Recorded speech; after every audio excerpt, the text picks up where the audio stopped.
Hello everyone, it's Mr. E here, and today we are talking the most important skill in all of Darktide. I know I exaggerate a lot in my videos, but this is no exaggeration. Literally, this is the most important skill in Darktide, and it is movement.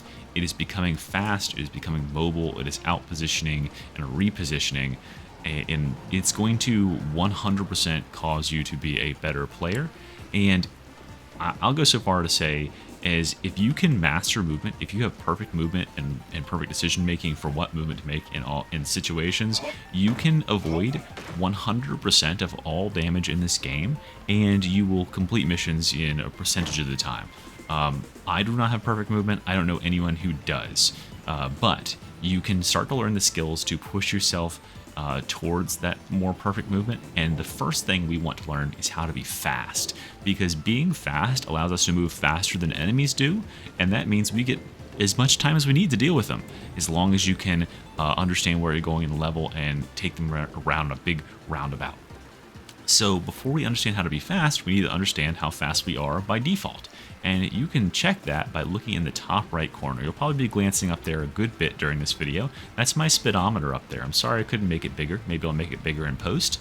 But this is the normal walking speed for all classes, is 4.0. I'm not sprinting, and I'm using a weapon that doesn't have any penalties or increases to movement speed. However, you would think that putting a weapon that makes you faster, like the dagger, we all know the dagger makes you fast, right? If I put this thing on and walk around, I'm faster, right? Wrong. You move the exact same speed while walking with all weapons. There is no increase or decrease to walking speed with any weapon in this game. Now it, however, is different when you consider sprinting. So weapons with mobility stats, they have an increase to sprint speed. You can see here that my mobility is 60 on this knife, which means my sprint speed is 80. Let's come back to that in a second, but let's first look at my my slowest weapon, which is this hammer here. This hammer has a -2 or -0.2 sprint speed. So what's the sprint speed of the Zealot? Well, we can test it and we can check it against the data that's been collected. So easiest way to check the data is to go to Games Lantern, and here it is, 5.2 sprint speed. And let's keep this in mind as well. The depleted sprint modifier is 0.75x. Let's figure out what that means right here by experimentation. So first off, I'm moving at 4, and when I sprint, I'm moving at 5.2. This is because this heavy sword has no bonuses or negatives to movement. So there we go, 5.2, just as expected. But what happens when we get rid of all of our stamina and we have that depleted sprint modifier 0.75x? Well, now we move at 4.9. And if you're a mathematician, you can figure out that 4.9 is 0.3 less than 5.2, and that's roughly 0.7, well, it is exactly 0.75x the increase between 4 and 5.2, right? It 3/4 of 1.2 is 0.9. So we're only going to get 3/4 of the bonus that sprinting normally offers us. What people tend to think is that because the game makes it's kind of deceptive how fast you're moving typically when you're sprinting by doing this stuff with your FOV here, when you're sprinting around in a lot of classes, especially on Psyker and Veteran, it can feel like you are moving slower than you were just walking. However, that is never the case.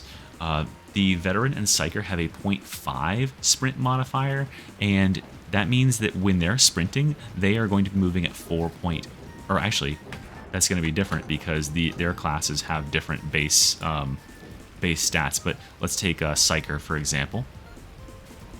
Psyker has a base sprint speed of only 5, so instead of their normal movement speed of 4, they'll go up to 5 when they sprint, and when they're depleted, they'll move at 4.5. And then the Veteran has the same 0.5 depleted sprint modifier, but a 5.2, so he'll be moving at 4.6. So Psykers are the slowest class. Once they depleted their stamina, they move at only 4.5, which is, only 1/8 faster than just regular walking speed. So save your stamina generally. You're barely getting anything out of it. Now that we know about base movement speed and how sprint speed is calculated and all that good stuff, how do we increase that? Well, the Zealot is a great example for how to increase it.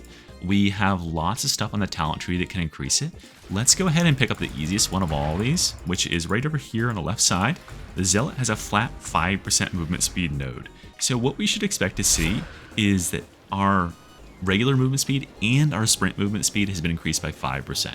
And if I walk forward, you can see now I'm at 4.2 or 420, very nice, which is going to mean that I've gained 5%. And my sprinting speed is now 5.46, which is another 5%. So that's very, very nice.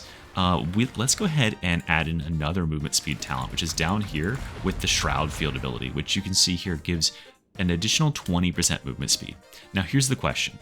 Is that 20% movement speed going to be multiplicative or additive? Meaning, am I going to be my regular movement speed of 4 times 0.2 or times 1.2 times 1.05?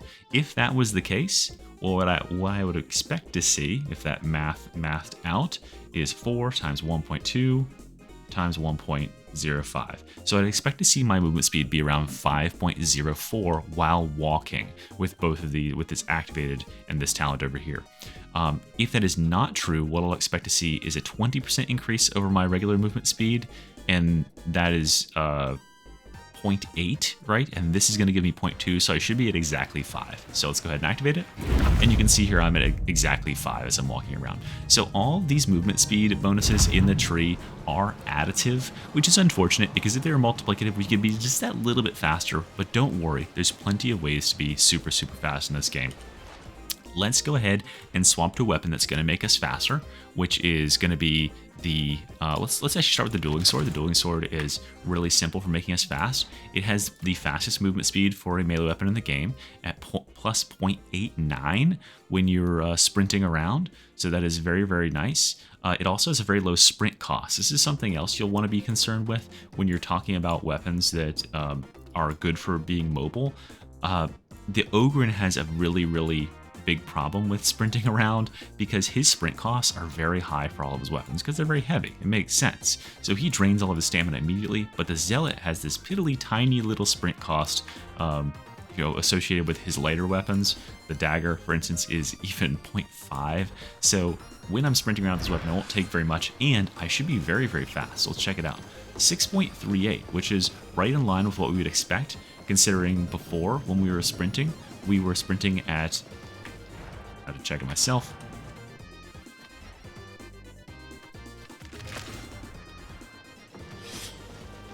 Five point 5.45. So we've gained 0.89. It's just a straight additive number to how much you're moving at. So by just using the dueling sword, we gain almost a meter per second. These units are meters per second, by the way. We gain almost a meter per second in movement when we're just sprinting around regularly like this, which means that, we're a full quarter faster.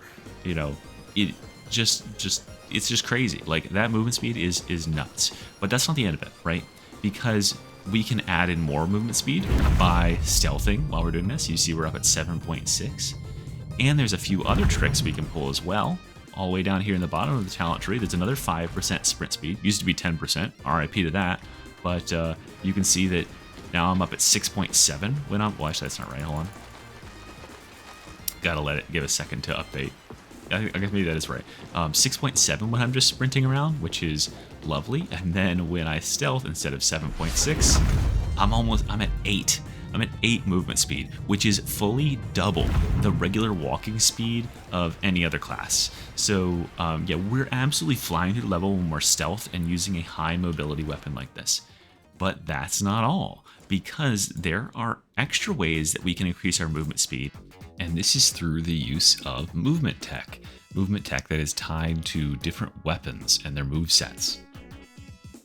And speaking of movement tech, if you want to become part of the moving piece of technology that is the Mr. E machine, then you can help me out a lot by going down in the comments, leaving a comment, liking, and especially subscribing. It's been growing at a really, really fast pace recently, and in keeping with this video, we got to get back to it. Fast, fast, fast. We don't have any time to waste. Let's go!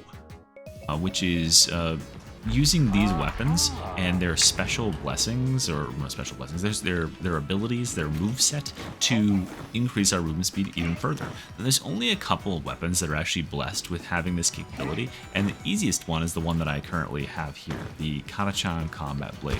This thing is really easy to use, and therefore it has become a favorite for a lot of speedrunners in this game.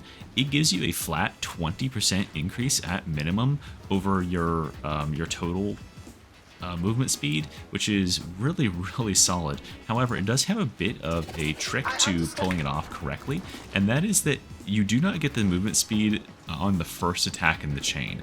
How you do the chain with this weapon, or how you get the movement speed, is by chaining heavy stabs. You can see here that my movement speed is at 7.2, which is a full 20% higher than the 6 roughly 6.0 that I'm at without using that stab. So in order to get that extra movement speed, we actually have to buffer an attack. We have to get rid of our first attack and get into the heavy chain stab pattern, which means the quickest way to do it is be in combat, throw out an attack, and then chain into the over the shoulder heavy 2. And you can see here that I immediately start with that boost. However, if I don't and I start from attack 1, I'm only going to that 6.0, and that's where I stay as I channel that first stab. So don't be fooled into thinking that you should be, that you're moving full speed right off the bat with this first heavy stab in the chain. It's all about these follow-up ones, and then after that you can continue chaining back and forth. As long as you keep that chain going, you're gonna keep your extra 20% speed. So a really easy weapon to use some extra movement tech on. The other weapon, and another reason why these weapons are so dominant in the meta right now, is the dueling sword. The dueling sword actually has a couple of different movement techs. They have their varying uses. One is this quick fencing slash right here. You can see on the right side of my screen, my speed goes up into the 9s as I do this, and then it drops down into the 4s range as I reset. But you can get rid of some of this reset by sliding out of it. So you can very quickly just kind of fence and then slide, fence and then slide, and you'll stay in the 5s range, and it is an increase over your typical movement speed. You can also use heavy attack stabs to do this, because during a heavy attack you slow down, but then you speed up considerably into the 8s range as you do that lunge, and during that lunge you can make the slide. Now this is going to be get better the more movement speed and the more attack speed that you have, because sliding is something we'll talk about in a second, but sliding is proportional to the movement speed you're moving at. I tend to prefer this shorter one here because it doesn't slow you down as much to do, and it's usable in much tighter spaces. You don't have to be worried about oh, am I going to run into an enemy while I'm charging up my heavy attack? But both of them are very nice, and they increase your speed, though not as reliably as the dagger does. You're going to be faster with this weapon. You're fast with it in general, but the dagger has just a very consistent full 20% increase, versus this one requires a lot more skill to use, and the movement speed increase is less. So those are two weapons that benefit really heavily from movement tech that can modify our sprint speed, but there are a couple other movement techs that we can abuse here as well. And let me go back to the knife and show you those. So if you're concerned with going fast, one thing you should understand is how this game slows you down when you're attempting to be fast. The first way is by friction. Whenever you're sliding, including by dodging or dodge sliding, doing it with the wrong hand, dodge sliding, the game obviously slows you down over time until you have no movement speed left, at which time you have to start walking again. The same thing applies to jumping. You can see here I can be sprinting as fast as I possibly can, and then I'll jump, and look at what my movement speed is trying to get to. It's trying to put my movement speed back to walking speed. This is I have to assume intentional by the devs. They definitely didn't want players who were coming up to some sort of obstacle, who are running with 10 meters per second speed and then just clearing at one huge jump. So avoid jumping whenever you can. You might think that oh, if I jump off this ledge, I'm gonna get some extra distance. That is actually not how you want to deal with ledges in this game. And this takes me very nicely to talking about one of the very easily abused techs that can make you a lot faster in the right environments, and that is called trimping or edge tech. this is an edge, right? What we're going to abuse here is the fact that when we slide or when we use any sort of movement, you can see my movement is very high just as I release my dagger stab, or it's very high right as I dodge. You can see it jumping to upwards of 12 up there at the peak of my dodges movement. And the way the game slows me down is by I'm in contact with the ground, so it says, okay, you need to slow down. However, if I remove the ground from underneath me, as I reach this peak speed of my dodge, I can do something like this. And just make an absurdly long leap that you could not make otherwise. And then you can actually use that same tech, like jumping this gap would be a little bit risky with just a straight jump because it's going to lower my speed. But with a dodge, I can dodge over it fully. Because dodging does not slow down in air like jumping does. So that is edge tech or trimping, and there's a lot of places you can use this in levels. You just need a nice sharp clean edge that you can drop off of. Little stairs like this do not tend to work as well because you'll only be out of contact with the ground for just a mere second or two, or like a millisecond I mean even. You can see I can do it a little bit there, but there's really not enough room to get any considerable boost out of it. It's generally when there's larger cliffs like this. Let me show you a couple more examples here. So I can sling off that edge, I can come down here, I can do it down this set of stairs, although it's reduced effectiveness because the stairs catch up with my fall speed. And then I can do it right off this edge here. So that is trimping or edge tech, and this is how, like, a lot of times players will get this boost right off the start on maps because a lot of maps start with these little ledges and drop downs, and it's a great way to close some distance when you're going over a drop down towards enemies and get a head start. So I use this one a lot, and it's very fun and it makes you move very, very fast. Obviously, there are also weapons like the chain swords that have movement speed bonuses built into some of their blessings, but in those situations, you actually have to take a blessing to get the movement speed, and I think that is in part why these weapons are as dominant as they are. The dagger and the dueling sword is they offer really, really huge damage, they have amazing blessings, and you can be faster using them all the time, which just means that the higher skill player you are, the more return on investment you're going to get out of them. With that, I think that is everything that needs to be said about sprinting and increasing your base movement speed. Now let's go on to the second topic, which is dodging. Okay, it's time to talk about dodging. Dodging is a really simple mechanic on paper. However, as we just saw with the case of edge tech or trimping, we can use dodge in combination with some other movement abilities and movement techs in this game to get extra value out of it. Let's go ahead and start by talking about the just basics of dodging and how the dodge count and dodge efficiency works in this game. There are certain classes that have bonuses to dodging, like good balance and second wind here.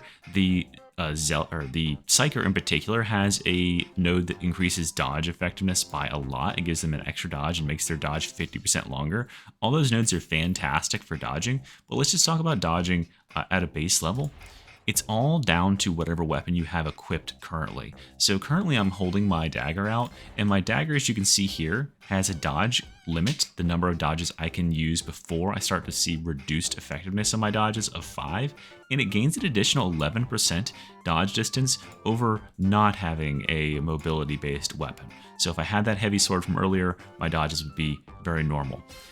This dodge limit, you can see down here, it actually has a range between 4 and 6. However, that's deceptive because there is no 6 dodge count on the Katachan. You would need 100% mobility in order to get 6 dodge count on this dagger, and that's not possible in the game currently. On the flip side of that, if you have below 50% mobility, you will actually lose a dodge count, and you will go down to 4. So if you are at the stage of the game where you don't have maxed out weapons just yet, a very important thing to do is make certain that if you have mobility on your weapon, that it's above 50%, so you get the maximum amount of dodges to work with, because that is a really, really big factor in your survival. So let's go ahead and look what happens when we dodge. So we have 5 dodges. that are full effectiveness, but then after 5, they reduce the distance that they go. I somehow interrupted it there. They reduce the distance that they go by a good amount, and then as you get lower and lower, they start lagging more and more. Like, I'm still tapping just as fast, and you can see the frequency that I put out dodges, and the control I get back over my character is much slower. So really you want to just take a second break and you'll get all of them back.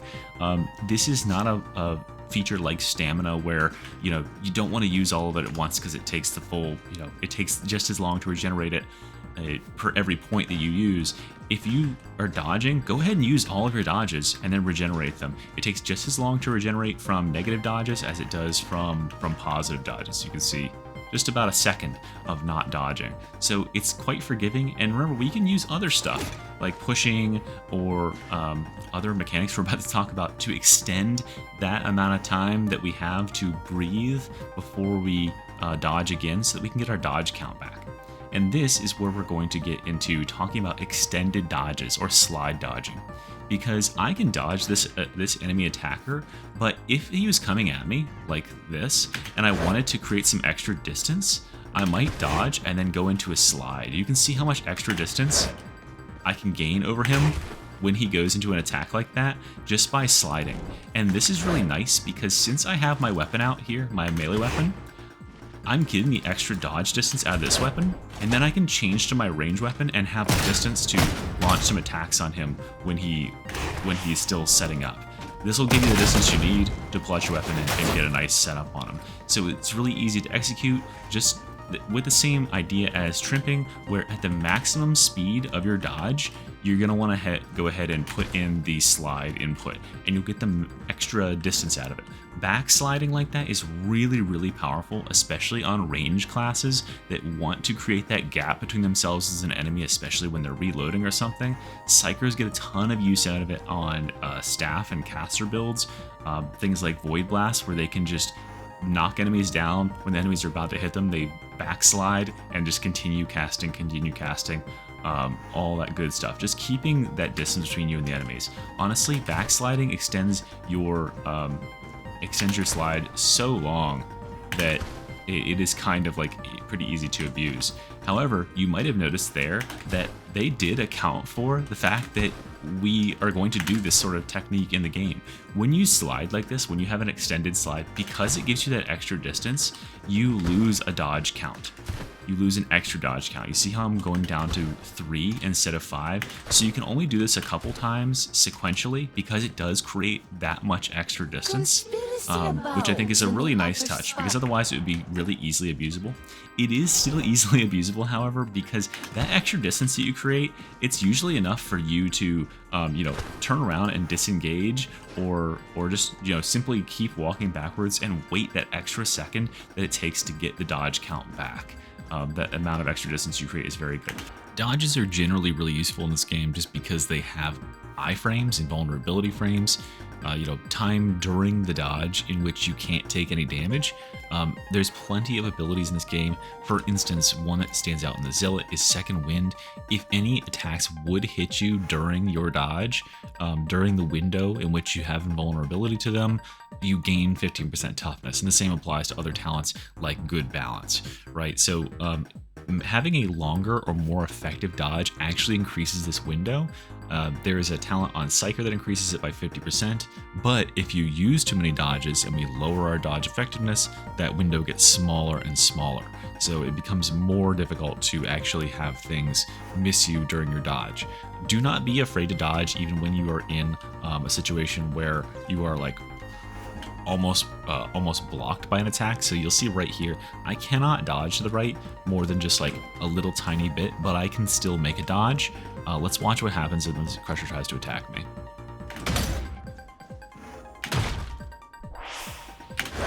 See, I got it there. It's really hard to time, but you can dodge even when you have a small amount of space.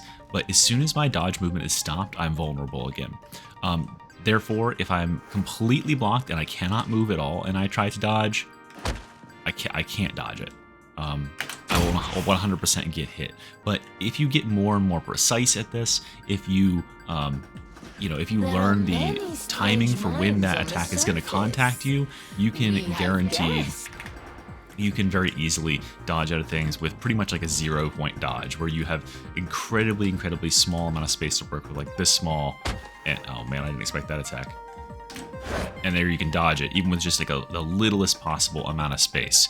So just learn the timings of attacks, and dodges are always useful unless you literally have no room to move at all in. And that's more or less it for just pure dodging. Dodge sliding is very useful. It's going to create a bigger gap between you and enemies, and during that slide you can do all sorts of stuff like equip your ranged weapon, you could throw out some blitzes, you can block, you can swing your attacks, whatever it is that you need to do. However, there's a couple of other ways that we can abuse sliding in this game, and they have to do with interactions with sprinting. So going back to our first topic in this video, which is, how speed works. If we can make our speed really high when we go into sliding, the slide is going to preserve more of our speed than just, letting go would otherwise. Obviously, like sprinting and then stopping, you don't get any extra distance. But if I sprint and then slide, I can create a lot of distance. The problem is like, this enemy is right in front of me. I want to get away from him. So you'll have to do a flick sprint or a flick slide, which is... And you can see I created quite a bit of distance there, as opposed to moving the same distance with a dodge and then sliding, which created about that much less distance. This requires a lot more inputs, obviously, but we're making full advantage of both the fact that the dagger has a longer, as a fast sprint speed, and it boosts our sprint as we pull it out and charge it up, as well as the sliding mechanics. Scaling off of our speed. And we can boost it even further by using abilities like Shroud Field that further increase our speed and get some real insane distance in just one or two attacks. This is a great way to reposition yourself. I mean, just in a few seconds, I've completely gapped this guy, and there's no way that he could close that distance on me. And you also see that it is incredibly stamina efficient to do this. It doesn't take any stamina at all, like 2%, and you regain that while you are doing the slide because the friction takes so long to regain, and we don't use any dodge count. So usually what you want to do is you want to use your dodge count while you're dodging in close range, and ow, you fucking bastard, and then as soon as you see a chance, give him a big sprint and then get away from him in order to keep that distance big. So an enemy like this, they have lots of large telegraphed attacks, and generally you might want to get at some range from him and lay into him with a bolter, really light him up and let him have it. Or maybe you've got some other enemies that you want to get some distance and deal with, like some specials that are in the area. So what we want to do is, as soon as we can, dodge his attack and generate as much distance as possible before we re-engage him. So what I'm going to do here is let him do his thing, dodge his attack, and then sprint flick in this direction, and let him have it. By the time he gets to me, I'll just stealth, and I'll do the whole same thing again, and generate more distance. And I can just continue this pretty much infinitely, just dodging out of the way of his attacks, keeping my distance, getting my weapon out. And you see he doesn't get any chances to attack me at all, because I'm getting so far away from him using this technique. It's called sprint flicking because we generally turn and flip ourselves away from the attack, but if you can juke around him like that, you just keep going in a straight line. So that is the power of sprinting into sliding, dodging into sliding, sprinting, sliding, and dodging, everything put together. And the very last thing to talk about, which is sort of like the black sheep of movement, not very much use in many cases, is jumping. The reason jumping isn't that much use is because of what I mentioned earlier. Jumping has a speed cap in this game. The game really harshly penalizes your speed when you jump. It tries to get you back down to walking speed because they don't want you to be clearing any gaps that you shouldn't otherwise be clearing. That means that jumping, generally you don't want to be doing it if you're trying to be fast. You can see it's slower than my sprinting speed by a lot if I'm jumping over obstacles. You want to keep your feet on the ground as much as possible, except when you're trimping or edge tacking like that. My recommendation is when you are running toward an obstacle like this game's full of like these small obstacles like this height or little pipe fences that you need to climb over. Don't try to jump ahead of time like this, and land on it. That oftentimes will result in you bonking off of it. Just run up to it, and as you're about to run into it, just go ahead and hold down your jump key and you'll mantle the item, or you'll mantle the object, or whatever it is. And then when you're on top of it, if you have extra quick reaction time, you can do something like this. And you can just do an edge tech off of the other side and generate some extra distance depending on the height of the object. But little objects that you can mantle on like that, like barrels and small crates, they're great for generating a little bit of a boost, so you can shoot yourself out in the other direction. And you can even get up on them, and then you can buffer a slide while you're in the air as well and get some extra distance if you really need that little bit of extra juice. There's tons of ways you can use slides in combination with this stuff if you haven't figured out. Anytime you're moving fast, throw a slide in there, you'll get some extra distance. You'll start to, be able to regenerate, reload, whatever else is you need to do, fend off enemies, all that good stuff. So I think that is actually literally everything there is currently about movement in this game. Certainly the movement meta has evolved a lot, but there's the element that you can't learn from just watching a video is just straight up practice, understanding how enemies are going to follow you and like looping them around arenas and managing the zones of threat is really important. But if you can move fast and move efficiently through levels, you are going to play out of your mind compared to a player who is not using the movement efficiently and is getting boxed into corners.